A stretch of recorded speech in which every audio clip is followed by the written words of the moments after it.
Hello guys, next episode के start से पहले आप लोग मेरे चैनल को सब्सक्राइब कर देंगे। यहीं से अपने नेक्स्ट एपिसोड को स्टार्ट करते हैं। लोहान जो सोंगयान का बाहर बैठ कर वेट कर रही होती, जैसे सोंगयान अपने घर से बाहर आता है तो लोहान उससे देख कर पूछने लगती है कि तुम्हें क्या हुआ, अंकल ने क्या कहा था और मैंने तुम्हारी इंटरनेट पर न्यूज भी देख ली थी, पर मैं तुम पर गुस्सा नहीं, मुझे पता है कि वो सब फेक था। पर सोंगयान कहने लगता है कि वो बिल्कुल भी फेक नहीं था, बल्कि मुझे ऐसी लड़की मिल चुकी है। इस बात पर लोहान पूछने लगती है कि मैंने क्या किया, मुझे तो बताओ। पर आगे से सोंगयान उसे कहने लगता है कि डैड ने बिल्कुल ठीक कहा था कि तुम मेरे लिए आगे जाकर यूजलेस हो, तो इसलिए मैंने सोचा है कि तुम्हें अभी छोड़ दूं। अब ये बातें वो आंखों में आंखें डालकर नहीं कर रहा होता तो लोहान कहने लगती है कि अगर ऐसी बात है तो तुम्हें मेरी आंखों में आंखें डालकर कहनी होगी कि तुम मुझे सच में लाइक नहीं करते। तो सोंगयान भी कह देता है कि हाँ, मैं तुम्हें लाइक नहीं करता। अब ये बात सुनने के बाद लोहान वहाँ से रोते हुए चली जाती है। उसको रोते हुए जाते हुए देखकर सोंगयान को भी बुरा लग रहा होता है। फिर लोहान अपनी फ्रेंड के पास आ जाती है, जिसके पास बैठकर वो रो रही होती, तभी उसे डॉक्टर ली का मैसेज आ जाता है। डॉक्टर ली उसे बताने लगती है कि मैंने तुम्हें एक बात बतानी है, मुझे जहाँ तक लगता है तुम्हारे लिए सोंगयान के भी दिल में फीलिंग्स है। मुझे पता है कि तुमने भी वो न्यूज देखी होगी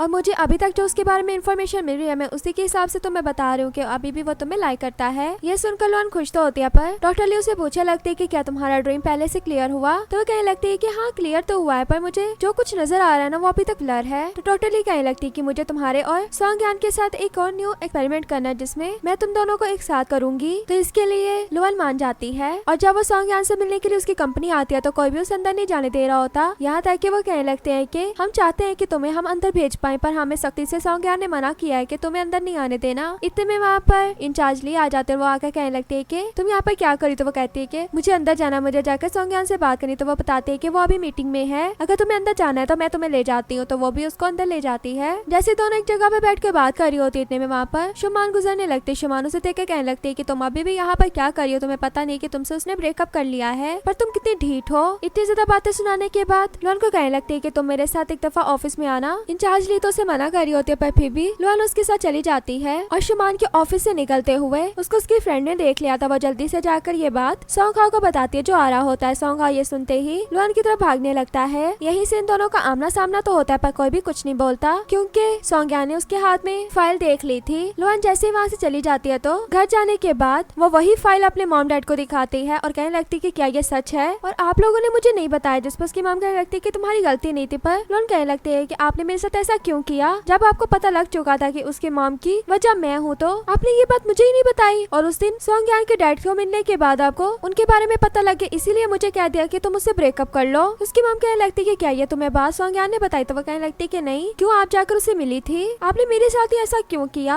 ये कहकर लोहान वहाँ से वापस बाहर की तरफ चली जाती है और शुमान के पास जिजाओ दिखाया जाता है, जो आगे उसे कहने लगता है कि तुमने ये सारी बात लोहान को क्यों बताई। पर वो कहने लगती है कि मैंने ये बात लोहान को इसलिए बताई ताकि उसे भी हकीकत के बारे में पता हो और उसे भी पता लगे कि उसने किसी की जान ली है। और वैसे भी तुम ये सब मुझे क्यों कह रहे हो, आखिर तुम भी तो चाहते थे ना कि वो दोनों सेपरेट हो जाएं, और इसी की वजह से वो दोनों तो आपस में सेपरेट हो गए और मुझे भी सोंगयान मिल जाएगा। तो जिजाओ कहने लगता है कि मैंने कभी किसी की फीलिंग्स को हर्ट नहीं किया, ना ही मैंने किसी को कभी नुकसान पहुंचाने का सोचा है, पर मुझे नहीं पता था कि तुम एक ऐसी लड़की हो जो किसी को हर्ट करने के बाद अपना प्यार लो। और दूसरी तरफ लोहान दिखाई जाती है, जो अकेले एक जगह पर खड़ी होती है। वहाँ पर उसके पास सोंगयान आता है और कहने लगता है कि तुम्हारी इसमें कोई गलती नहीं है। पर लोहान कहने लगती है कि तुम्हें मेरी बात मुझे ये बता देनी चाहिए, मुझे पता है कि ये मेरी ही गलती है, मेरी वजह से तुम्हारी मॉम की डेथ हो गई, तुमने बिल्कुल ठीक किया है मेरे साथ, तुम मुझसे नफरत मत करो, मुझे खुद से नफरत हो गई है और मैं ही तुम्हारे साथ रहना डिजर्व नहीं करती। ये कहकर अपने हाथ से रिंग उतार कर हाथ पर रख दिया, पर सोंगयान जब उस रिंग को नहीं पकड़ा होता तो वो उस रिंग को फेंक कर वहाँ से जब जा रही होती है तो रास्ते में से जाते हुए शुमान देख लेती है। और इधर शुमान जब सोंगयान के पास आ रही होती है, सोंगयान जो उसी रिंग को ढूंढ रहा होता है जिसको लोहान ने फेंक दिया था और पागलों की तरह ढूंढी जा रहा होता है, पर उसे वो रिंग नहीं मिल रही होती। शुमान उसे रोक रही होती है कि ऐसा नहीं करो, मुझे उस रिंग को जल्दी से जल्दी ढूंढना होगा, वो मुझे छोड़कर चली गई है। और लोहान अपनी मॉम के साथ दिखाई जाते जो मॉम से बातें कर रही होती है। मॉम से कहने लगते हैं कि आप मुझे सारी बात के बारे में बताएं। तो उसकी मॉम भी उसको सब कुछ बताने लगती है। और यहाँ सोंगयान दिखाया जाता है जिसको पूरी रात नींद नहीं आ रही होती और सुबह में उठता है। सुबह में उठकर तैयार होकर कंपनी जाने लगता है, तो उसे इस तरह की हालत में देखकर अंकल सोंगचान कहने लगता है कि ये न्यू स्टाइल तो मैंने अभी देखा है। तब पता लगता है कि सोंगयान ने एक शूज और एक शूज और पहना होता है। और लोहान जो अपनी फ्रेंड से मिलने के लिए जाते हैं, उसकी फ्रेंड उसका वेट मूवी के लिए कर रही होती है। जैसे ही मूवी की वो टिकट लेने के लिए जाती है तो लोहान स्नैक्स वगैरह लेने के लिए जाते हैं, तभी स्नैक्स देने वाले को वो सोंगयान समझ रहे थे, जिसे समझकर वो उसे कहने लगती है कि तुम यहाँ पर क्या कर रहे हो। वो लड़का तो अपने आप को देखने लगता है कि मैं क्या, मतलब मैं कौन हूँ और मुझे क्या समझ रही है, और बस उसे देखी जा रही होती है। इतने में उसकी फ्रेंड आकर उसके आगे से हाथ हिला रही होती है, पर फिर भी वो उसको देख नहीं रही होती। और फिर जाकर उसे होश आती है तो वो अपनी फ्रेंड के साथ मूवी देखने के लिए चली जाती है। सोंगयान दिखाया जाता है जो अपनी मीटिंग में होता है। वहाँ पर प्रोजेक्ट के बारे में बता रहे होते हैं। पर सॉन्गयान को तो यही लग रहा होता है कि प्रोजेक्ट का काम लोहान उसके सामने करी अपनी प्रेजेंटेशन दे रही है और उसी को देखते देखते उसी की बातों पर हंसने लगता है। सभी इसको देखने लगते हैं कि इसे क्या हुआ है। जैसे लीची उसे होश में लाता है तो वो कहने लगता है कि हाँ दोबारा प्रोजेक्ट को कंटिन्यू करो। और फिर रात में सॉन्गयान जब अपनी कंपनी से घर जा रहा होता है तो पीछे से इतने में चिजाओ आ जाता है और आकर कहने लगता है कि क्या हम इकट्ठे ड्रिंक करें। तो सॉन्गयान भी उसको अपने घर में अंदर ले आता है जहाँ पर बैठ के चिजाओ कहने लगता है कि जब तुमने उसका पीछा छोड़ दिया था तो मुझे लगा कि मुझे एक चांस मिल गया उसके साथ होने का। तो सॉन्गयान कहने लगता है कि हाँ तो मिल गया है। तो वो कहने लगता है कि नहीं मिला, तुम अगर उसे लाइक नहीं करते पर वो तुम्हें लाइक करती है। और उसको लोहान की वही वाली वीडियो दिखाने लगता है जिसको उसकी फ्रेंड ने साइड से बना लिया था। अब इसे देखने के बाद सॉन्गयान कहने लगता है कि तुम मुझे ये वीडियो क्यों दिखा रहे हो। तो चिजाओ उससे अपना मोबाइल तो ले लेता है पर उसे कहने लगता है कि तुम अभी भी उसको लाइक करते हो। वो कहने लगता है कि मैं उसको लाइक नहीं करता। पर चिजाओ कहने लगता है कि तुम इसका मतलब उससे नफरत भी नहीं करते हो। तो सॉन्गयान उसे बताने लगता है कि मैं उससे नफरत नहीं करता बल्कि अपने आप से नफरत करता हूँ कि मैं उससे बड़ा था, अपनी मॉम को बचा सकता था पर मैंने ऐसा नहीं किया। और जब भी मैं उसको अपने पास देखता हूँ तो मुझे अपना पास याद आता है। चिजाओ कहने लगता है कि इसका मतलब तुम अपने प्यार को भूल जाओगे अपनी मॉम के बाद। अगर तुम्हारी मॉम भी होती तो वो तुम्हें कभी भी अपने प्यार से गिव अप ना करने देती। अब ये बात सुनकर जैसे ही सॉन्गयान वहाँ से भागता है तो हमें पता लगता है कि चिजाओ ने टोंग को कॉल की हुई थी, मतलब वो ये सब बातें लोहान को सुना रहा था। अब जैसे ही सॉन्गयान कार ड्राइव करते हुए जा रहा होता है पर उसको रास्ते में इंसोम्निया का अटैक हो रहा था जिसकी वजह से वो सही से ड्राइव नहीं कर पा रहा होता। तभी आगे से एक स्कूटी उसकी कार को टकराने वाली होती है पर एंड टाइम पर सॉन्गयान कार को रोक कर उससे सॉरी करने लगता है। पर जैसे वो स्कूटी को देखता है तो उसे तो लोहान याद आ रही होती है, इसी वजह से वो उससे स्कूटी ले लेता है बल्कि अपनी कार दे जाता है और लोहान की तरफ स्कूटी से ही जा रहा होता है। पर इंसोम्निया के अटैक की वजह से उसका एक्सीडेंट हो जाता है जिसकी वजह से सॉन्गयान हॉस्पिटल में पहुंच जाता है। सॉन्गयान जैसे आंखें खोल कर देखता है तो उसे नजर आता है कि लोहान उसके लिए रो रही है और उसे उठाने की कोशिश कर रही है। और इसी के बाद 3 दिन बाद सॉन्गयान को होश आती है तो वो अपने पास शुमान को देखकर वो पूछने लगता है कि तुम यहाँ पर कब से हो और कितने टाइम से तुम मेरी केयर कर रही हो। शुमान इस बात से चुप हो जाती है पर वो तो ये पता लगवाने की कोशिश कर रहा होता है कि सच में लोहान मुझे संभालने के लिए आई थी कि यहाँ पर मैंने सिर्फ अपना ख्याल ही देखा था। पर हमें फ्लैशबैक में दिखाया जाता है कि जब शुमान को पता लगता है तो वो भागती हुई आ रही होती है पर उससे पहले ही लोहान भाई बैठे होते हैं। लोहान को देखते साथ ही लोहान को बातें सुनाने लगती है और यहीं पर हमारा ये पार्ट भी एंड हो जाता है। वीडियो अच्छी लगी तो वीडियो को लाइक करना।